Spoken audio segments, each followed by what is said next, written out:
Can you contrast the first half to the second half offensively? Yeah, we just couldn't get out of our own way in the first half. We had a couple good drive starter completions that ended up being fumbled, and the interception, the 2-minute drill. We had a lot of confidence coming into this game in the plan that we had set out. And even at halftime, it was just like, come on, let's stop shooting ourselves in the foot and let's just execute our plan. We've got a great one, and the defense held tough in the first half, got some turnovers in the second half, and we're just kind of able to find that momentum a little bit with the field goal and then the touchdowns. How comforting is it to have three guys who you can consistently rely on, with Decker and Marshall and Ivory? I mean, all those guys in every win have been substantial. Yeah, they're great players.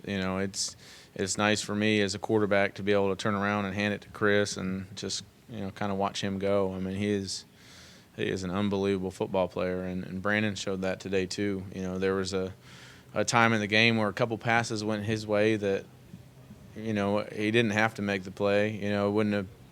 If he didn't make the play, I don't think anybody would have thought, man, he dropped it or anything. He just made some absolutely ridiculous plays out there, and he wants to rise to the moment, and so that was good. And then Deck getting the touchdown and a couple of his, the early completion that he broke a few tackles, and he's a nice security blanket for me. Just a guy I know is going to be in the right spot and is going to be able to make plays. It doesn't seem like it's an overly complicated plan. I mean, people kind of understand who the playmakers are on offense, but it's worked. Can this sustain for the remainder of the season? Yeah, I mean, we've just got to continue to put the work in during the week and come out and do it. But you've got guys that have been successful. Especially looking at Brandon, he's done it his whole career. You've got guys that have shown it and showed that it is sustainable. And so we've just got to continue to get better. I think we took a step in the right direction this week, especially in the second half on offense. What was your reaction when you saw Marshall actually made the play that led to 35 points? I mean, I've thrown so many of those where I'm kind of getting hit as I release in my career and they get picked. So, I was thinking, oh boy, here we go. And how he caught it, I don't know. And then how he turned it into a touchdown, I really don't know. But yeah, that's one of those that you just. Very thankful that Brandon is my teammate, and very thankful for the opportunity to get to throw to him. What did you see on your run? What it looked like Ivory when you touched down? So that Chris Ivory, we always talk about the way that he runs and all that stuff, but they brought a nickel blitz on that one. And if you go back and look at the play, Chris is pointing it out before it happens, and Chris runs over there and picks up the blitz, and then everybody else was kind of locked on our guys, and so I was able to get free and go, and then just had some space, and I didn't know where it was going to take me. Usually if I get to about 5 yards, somebody starts catching me, but was able to sneak into the end zone. But that was a play that not a whole lot of people probably noticed what Chris did on that play, but it was phenomenal by him. Do you think that coming off the bye week, there was a little out of sync in the first half, and that was the cause? We had the 3 turnovers obviously, but a few guys that we had the fumbles with Deck and Brandon that, those guys don't fumble a whole lot. And so, they were just kind of fluke plays that we've got to get corrected obviously, but I don't think it had anything to do with the timing of the bye or anything. What's your mentality about throwing guys open, throwing 50-50 balls? Because there are going to be some interceptions. There was one today because the guy's not open. A lot of young quarterbacks don't like doing that because they want to see the guy open.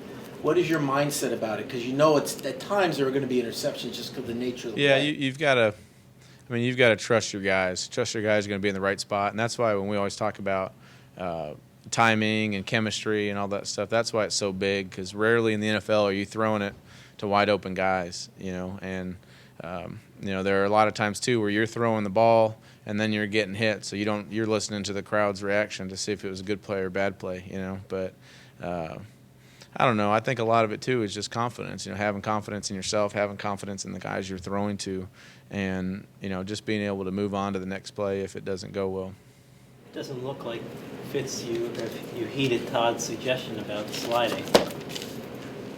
I don't. He asked me after the touchdown if we should put in the read option or the start running a speed option or whatever. which I of course said no. But I don't know. I just it's hard sometimes for me. Coming off the broken leg, as far as running, how do you feel running? How does your leg feel? I feel do great. you think about it sometimes, putting yourself out there in the open field? I don't. I haven't. Especially the last few weeks. I think I'm completely healthy, completely over. The mental part of it, of thinking about it and all that. I don't wake up with aches and pains in my leg, even though I've got a titanium rod and screws in there. I don't feel them, and so I think I'm completely healthy now, which has helped. Just in terms of getting out there and running a little bit. When you're having some of these big runs, is part of it the fact that Brandon takes up a double team and some of the other weapons, it opens up big gaping holes in the middle because of the attention the weapons get? Yeah, I think, a lot of times, for me to get more than 5 yards, it's probably man coverage, which would mean that guys are running with our guys and pay attention to our receivers. And so, the one today, everybody was kind of locked on their guys, and I was able to slip through. But, it's not something that we really count on or rely on, but it just, the last few games we've had a couple third down conversions that have been nice. Ryan, looking ahead to New England, a team that's been a top AFC East for a number of years, what offensive adjustments do you think you guys need to make to put yourselves in a chance to win? I haven't even watched them or paid any attention to them yet. We played them a lot when we were in Buffalo, but right now I'm just excited to wrap up the press conference and go home and eat some chili in the crock pot and just enjoy this one for a little bit. But I'm sure we'll have plenty of time to talk about it next week. Well, piggybacking off of that a little bit, though, considering you were playing a team today that was beat up, and everybody knew that they were missing a lot of players, and you had New England looming, are you impressed that the team stayed on course? This could have been a trap game or something. Well, I think, we're not good enough to overlook anybody. Every game, I don't know what happened in the other games, but every game in the NFL, if you go in there thinking that you're going to blow a team out and the other team's not going to show up, it usually doesn't happen that way. That's not what the NFL is, and we have enough guys that have been around and whether coaching or playing to know that you've got to bring it every week. And you sit there at halftime and we're losing at halftime, but we have the confidence in knowing that we're going to come back and make some plays. Very good. Thank you. Thanks, Ryan. Thanks.